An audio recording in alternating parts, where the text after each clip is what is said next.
What is going on, everybody? Welcome back. And I know you're thinking, well, Victor Martinez signed a couple of days ago. He didn't jump right on this deal right away. You know something? You're right. I slacked about it. I dragged my feet on it. I could have did this video Friday when a couple of days after Victor signed the deal. But you know something? My bad. I slacked on it. So without further ado, let's get right on to it. The Tigers did not waste very long to re-sign Victor Martinez. It actually goes to show how much Victor Martinez actually wanted to stay here in Detroit. He made it clear over this past season that he hoped that, the Tigers would reach out to him and they knew his true feelings, that he wanted to stay here as a Tiger because he liked the clubhouse. He liked being a part of this team. And it became very evident by, how quickly they went and signed this extension. Now, the deal was for 4 years, $68 million. And, I was a bit hesitant at first about giving Victor Martinez on fourth year, simply for the fact that he's going to be 39 in that fourth year, and how is his performance going to be? Now, I actually don't have a problem with the fourth year on this deal because of the fact that it was only $68 million. I honestly thought that Victor was going to try to command 4 years at 80. I thought he was going to try to get $20 million per year over the next 4 years. But he took a bit of a slight discount, even though he's going to make $14 million this year, then 18, 18, 18 through the rest of his contract. I believe that's what it is.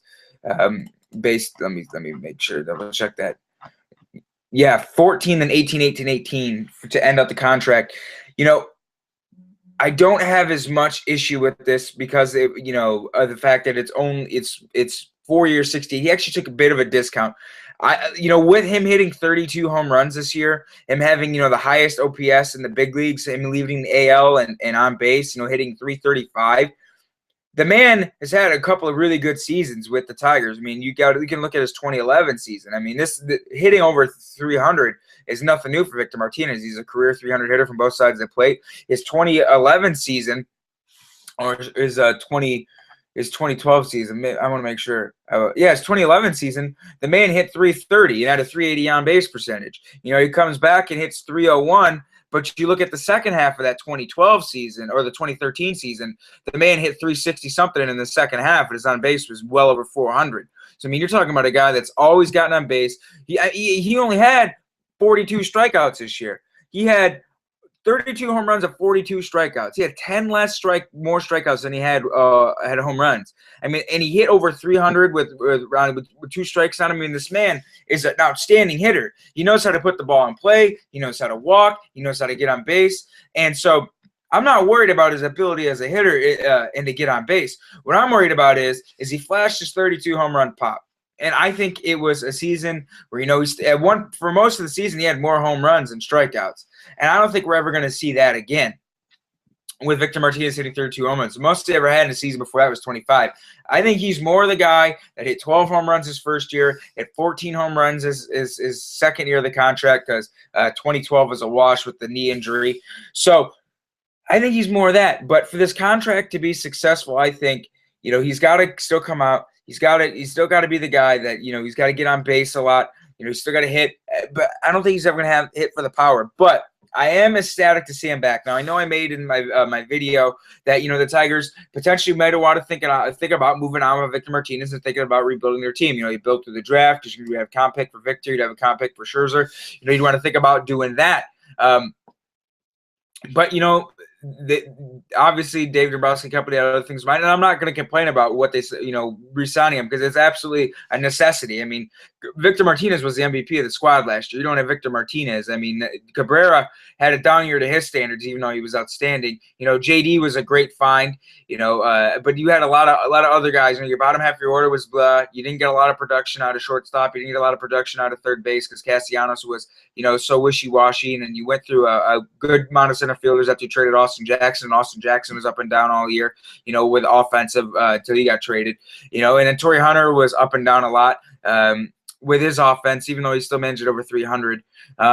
So Victor Martinez was that stalwart. He was the guy that you could depend on. I mean, he had a couple of slumps, but I mean, this guy, for the most part, you could look at his splits by month. They were insane. I mean, the guy, I don't think he had a single month this entire year that he hit under 300. And I mean, his month of September and October and July, I mean, he was insane. His season last year was amazing. You know, that's why, and to come in the second MVP vote to Mike Trout, you know, is nothing to be mad about. I mean, you're talking about a DH, a guy that has no defense, you know, doesn't have any barely any defensive value. God damn, why was that so hard for me to say?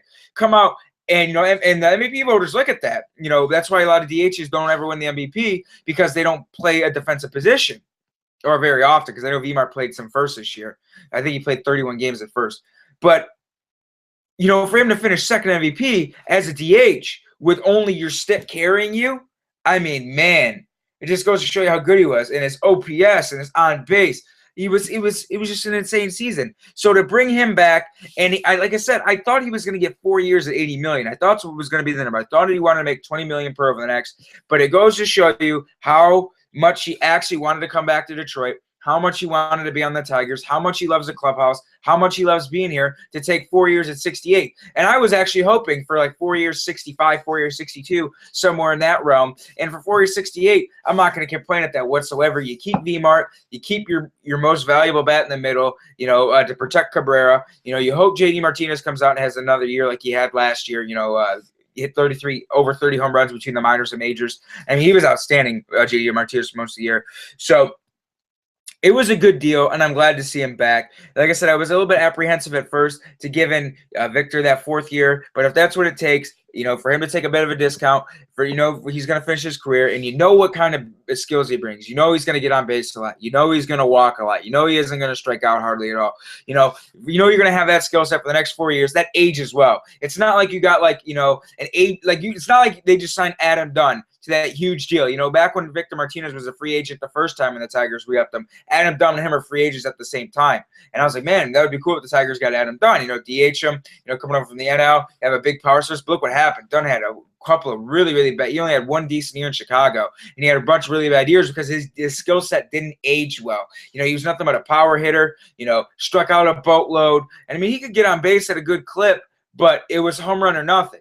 Victor, you know he's going to hit over 300 from both sides of the plate. You know he's going to get on base. You know he's going to hit for a good average. So that's skill set at 36. And like I said, I don't think he's ever going to have the power he had this year. I think that was, you know, just like a 1 in a million kind of year.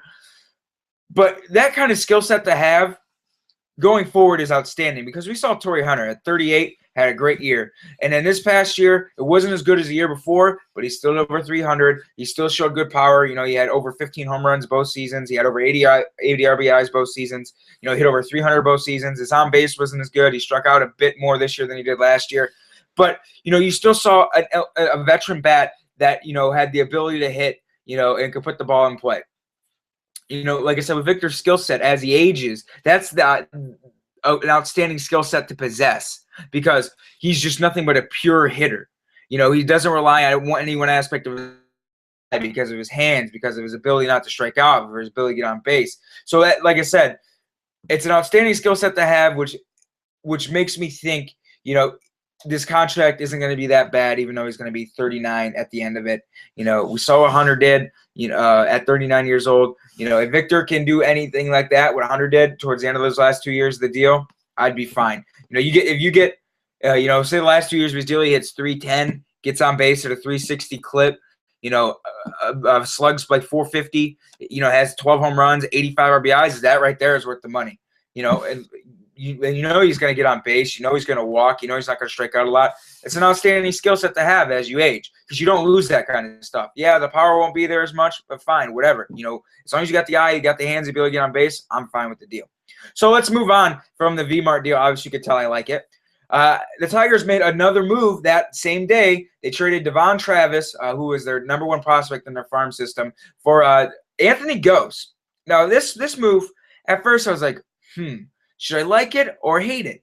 And, you know, I know them giving up Travis, their #1 pick, for a guy in Anthony Gose, who he's had a lot of promise and a lot of hype attached to his name, but he's never really panned out this point with the stick in the major leagues. In the minors, Gose in the minors was only a career 259 hitter, got on base at a 334 clip, and slugged 381. He's not a guy that's going to hit many home runs. I mean, he had 48 home runs in 7 seasons in the minors, and he's had, I think, 7 or 8 in his big league career.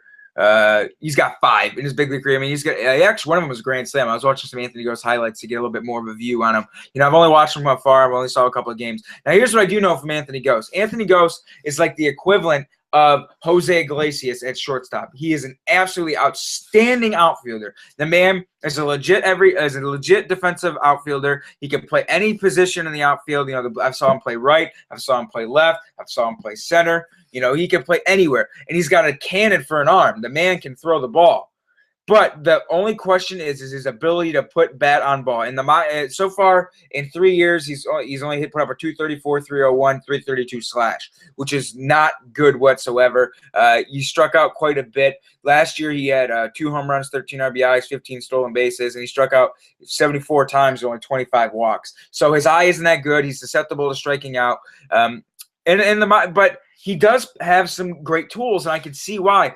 When he was in the minors, he was actually a top 40 prospect in 2012, and he was top 60 in 2011. So I mean, this guy has had some hype attached to his name, but the thing is he's never been really be able to translate the hype over to the majors to this point.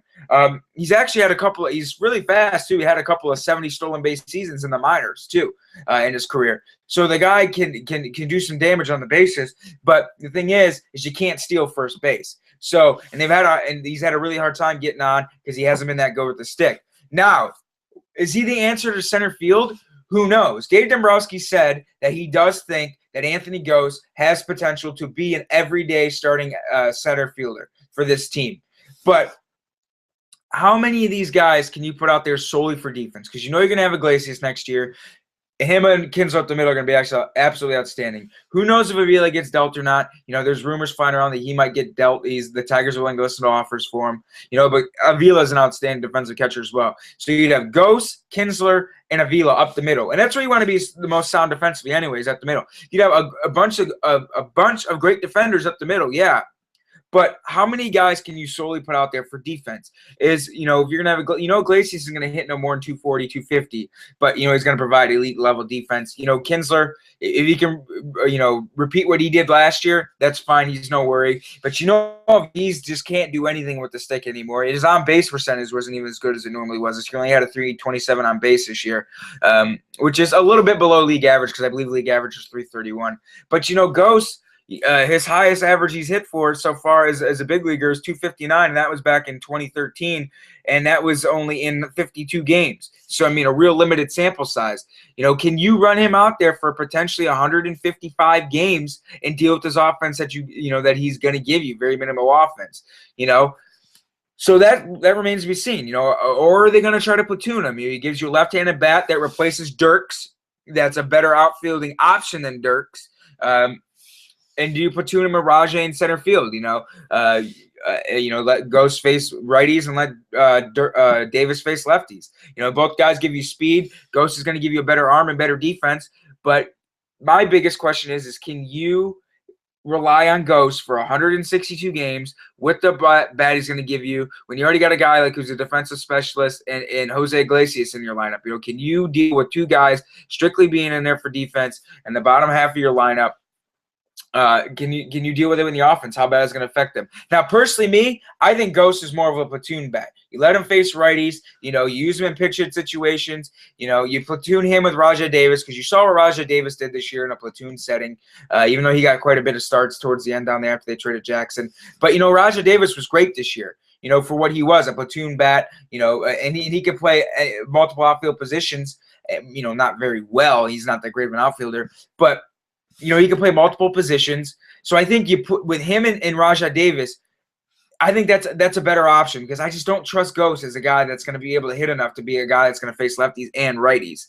So you platoon him and Davis, you get JD Martinez, and you still look for another outfielder, I think. Because if you go into this season solely relying on Anthony Gose is going to be the guy, Anthony Gose is going to be good enough to give you 160 games out in center, I think that's going to fail faster than that.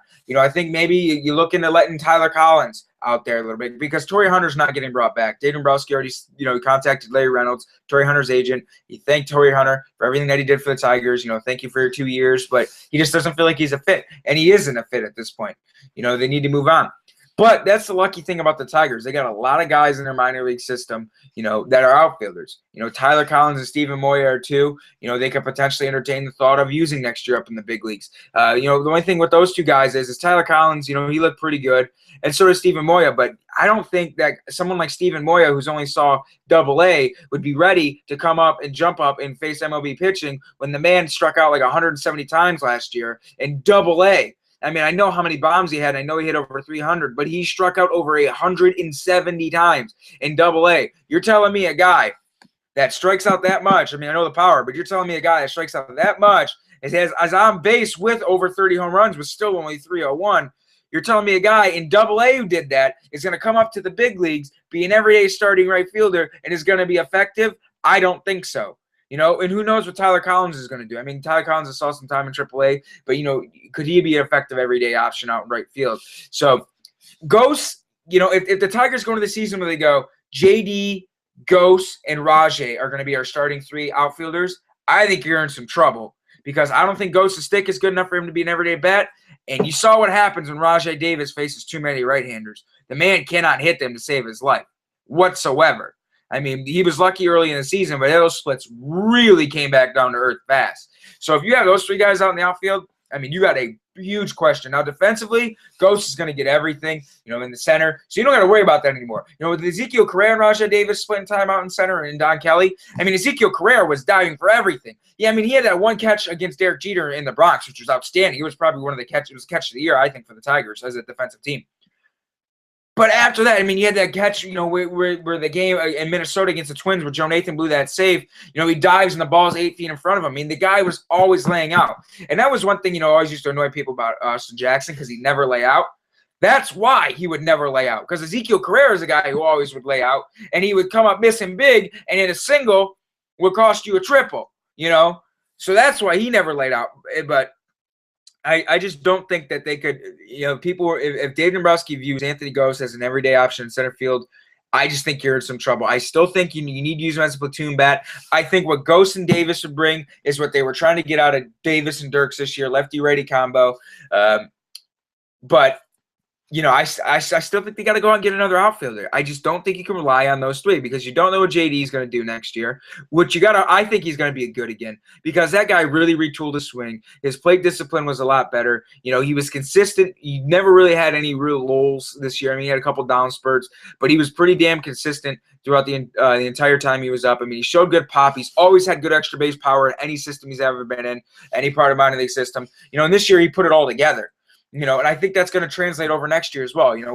When you see guys that have that many doubles, and you see guys that have that much power, at every level they've ever been in the minor league system, that stuff just doesn't go away. His problem was making consistent contact, which he did this year.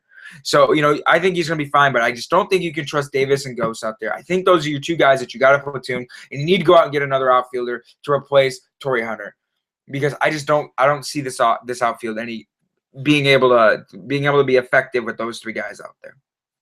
So, losing Travis, I mean, he was our top prospect, fine, whatever. And I know he was good.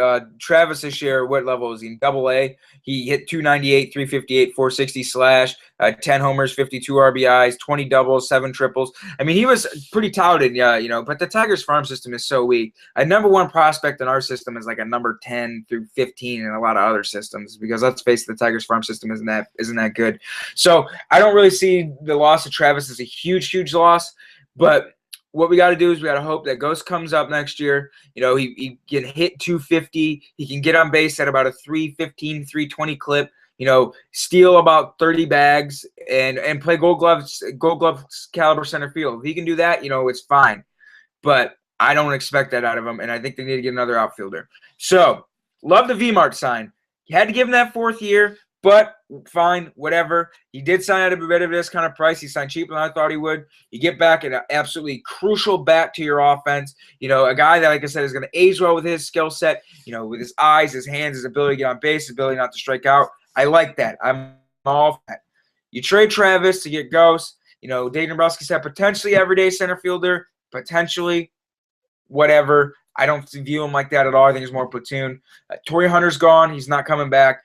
And last but not least, Dave Dombrowski And they re-signed Joel Hanrahan for $1 million for another year. Love that move because Hanrahan is now going to have nearly over a year of rehab since Tommy John surgery to come back and be ready. This could be like this year's Jabba Chamberlain deal. Hopefully, it doesn't blow up in the second half. Where it's absolutely low risk, high reward. Because if he sucks, oh well, you paid him $1 million. And if he comes up and does well, you paid him $1 million. You got a full season out of him. And right now, with the names you got in the back end of the bullpen, Soria, Hanrahan, Nathan, I feel a shit ton better than you look at last year. And you're getting back Rendon and Albuquerque, but I still think you need to go out. You need to get Andrew Miller. But Dombrowski sounds like he's not going to do that. It sounds like he's going to try to promote with the bullpen, which I think is a terrible idea. It doesn't sound like he wants to go out and spend a lot of money in free agency on the pen. Who knows? He could be quoting bullshit because he's a general manager, but I thought he was quoting bullshit last year, and all he did was get Joe Nathan and Jabba Chamberlain. So who knows? But I think Hanrahan's going to come up this year, and we're finally going to get to see him pitch. He's going to have a lot of time for rehab, and I think he's going to be an outstanding addition for $1 million. Hanrahan, Soria, Nathan, Rondon, Albuquerque. That already sounds a shit ton better. Now, hopefully, we can see Albuquerque, Rondon, Nathan, Soria, Hanrahan, and Andrew Miller and Blaine Hardy. If that's our bullpen, it's still not amazing because you got ifs there. How's Rendon going to be off Tommy John surgery? Is Hanrahan going to look anything like he did? Can Nathan finally lock it down? You still got ifs there, but it's a lot better options than you had with this current bullpen this past year. And I don't think it'll be nearly as close to the merry-go-round. So I got for you guys today. What did you think of the deal? Did you like bring along Anthony Gose? You glad V-Mart's back? You think Dave Dombrowski's quoting bullshit here? He's going to try to promote within for bullpen? I don't know. You tell me. Have a good one, guys.